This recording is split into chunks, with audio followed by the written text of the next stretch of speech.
And welcome back into the second portion of our edition of Closer Look. Kay Ward is with me today, and she is with Reading Buddies in Bristol, Tennessee, and Virginia. And it has been really, our first segment visit was really nice to understand that there is people out there that are actually working with kids and making kids better and more prepared for middle school and high school and right on. Can you talk a little bit about, we were talking, the earliest child that you deal with is what, kindergarten? Yes. And you want to get started on that probably as early as possible, right? Absolutely. What is the most difficult and challenging thing about teaching a child to read? We see that many of our children don't live in text-rich environments, and that too is a focus of the Reading Buddies program. With the reading party, at the end of the party, every child gets the book of the quarter, the book that they have heard while parents are involved with the reading specialist in the Make It, Take It activity. It's our goal to put print into our Title I homes so students have an opportunity to read when school is out, and that parents have a way to work with their child, a very convenient way to work with their child at home. I know in Bristol we ask our boys and girls to read a minimum of 20 to 30 minutes a night, and that's a bit hard if you don't have that text in your home to do that. If you're simply having to depend on what you've brought from school or just what is within the home. And I'm sure if we lived in a perfect world, everybody would start kind of teaching their children early on before they reach kindergarten. But is there any tips that you can give parents and guardians that can kind of prepare a student for what they're going to have to understand and adhere when they get into school? Reading begins at birth. No matter how small a child is, it is very important for them to be read to. It's very important for them to hear the sounds, to learn the sounds, and to learn the language. It's very important for our boys and girls not to be victims of the summer slide, for parents to be very involved during the summer, even before children enroll in school, to participate in library programs. In Bristol Public Library programs are excellent, and there are programs that include children of all ages. So just to read at home, to have that print available, and even if you're reading the same couple of 3 books every night or every other night, talk about a different aspect of that book. Talk about, first of all, what comes next, what is in the picture, what do you see? Why do you think this picture goes with what we just read? Tell me the story. Right. You tell me the story back and see how much of the story that the child remembers. Just make reading a very important part of your home environment. And you can make it fun, just like kids seem to have this concept of fun with video games and doing in this electronic age that we live in. It's more difficult for a child to kind of settle them down into reading, because typically that's not fun for a child. No, but you can teach reading skills from a TV program. Who were the characters? What did you learn? What was the main idea? What happened first? What was the last thing you remember? You teach first and last in characters and setting and plot, all these things with just everyday life. Right. And then some of the expectations of a reading buddy volunteer, we went over a little bit about that, but I think I kind of cut you off on that. But you want to make sure that these people have the means in which to teach the children, but it's pretty much right there at their taking, right? Exactly. The expectation is that you commit 30 minutes a week.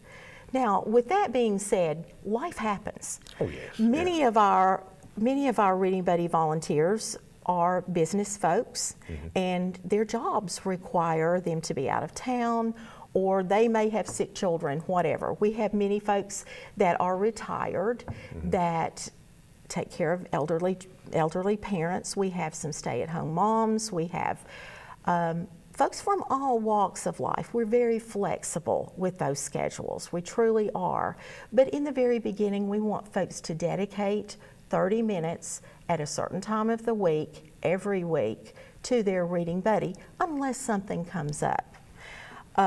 We also require that all our reading buddies undergo a background check, and that is at the expense of the school system.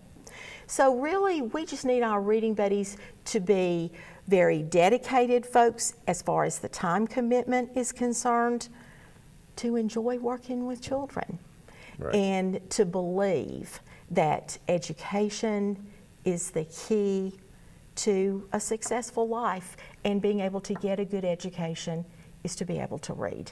And especially when you're mentoring a child, we were talking about this off camera, but it's very important that the person that makes that commitment kind of sees that child through to the end, because you don't want them changing out having three or four different reading buddies. Our goal is to pair a reading buddy with a kindergarten student and have that same reading buddy loop to first grade with that child as well as to second grade.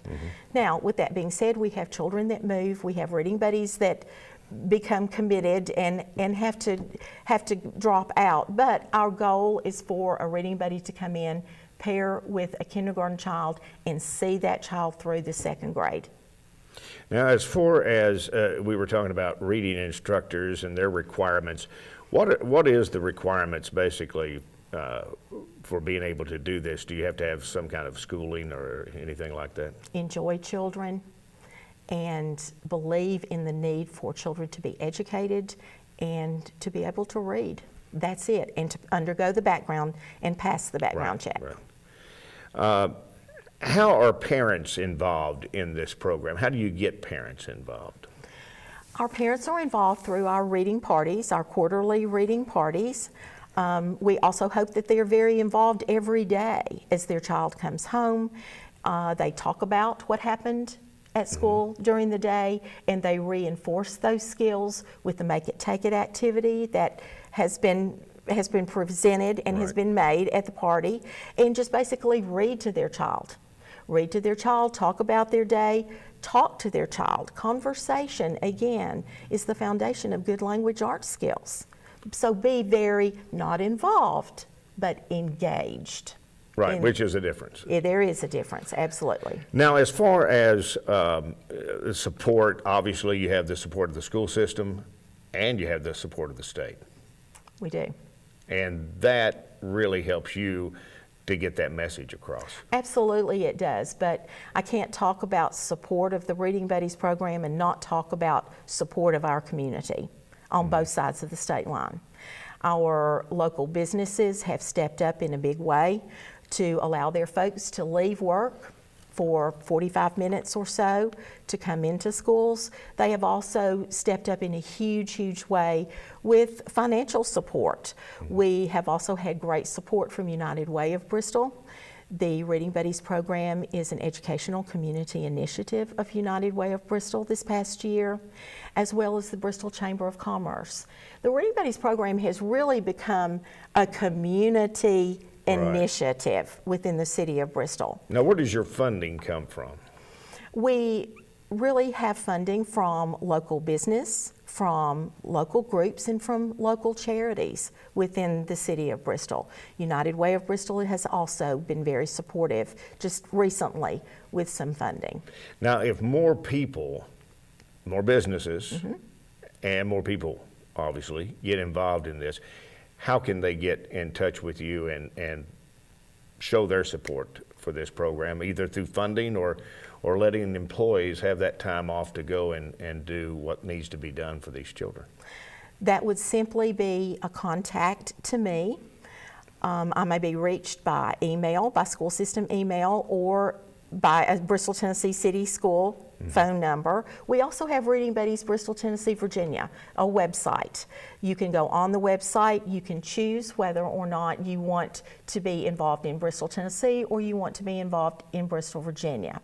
At that point, the hit will go to the appropriate coordinator. I coordinate the program in Bristol, Tennessee, and Sarah DeBusk coordinates the program in Bristol, Virginia.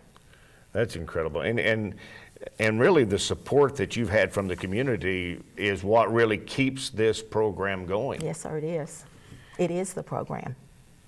And what is probably one of your memories that you've had since working with this program? Any particular story stand out to you above any of the others?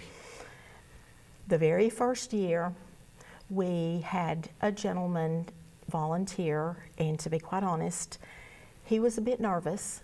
He was a retired gentleman, was a bit nervous as we walked down the hallway, and he voiced that as we got closer to the classroom. And I said, come on, it's a kindergarten student, it's going to be great. And he continued that it had been a long time since he'd been around a kindergartner, and he wasn't real sure about this. So as we got into the classroom, and we have made it a practice to bring the student out to make that introduction, and the little boy just kind of looked at him and said, this is going to be pretty fun. And at that point, they became fast friends. To fast forward to the next year, just as we had asked, the man looped to first grade with this child. And as we started down the hallway, I couldn't walk fast enough for him to get to that classroom. And as we got into the classroom, the little boy wasn't in the classroom at that time and had stepped out. He came back into the classroom, and when he saw the gentleman, it was a dead run and a leg lock. Oh, that's an amazing story. And the little boy just looked up at him and said, "You came back." Yeah. And at that point, it was on. Oh, absolutely. Absolutely. Now, we've talked about this, and if you want to get involved with this, contact Reading Buddies in Bristol, Tennessee, and Virginia. Kay Ward, glad to have you here today. Thank you so much. much.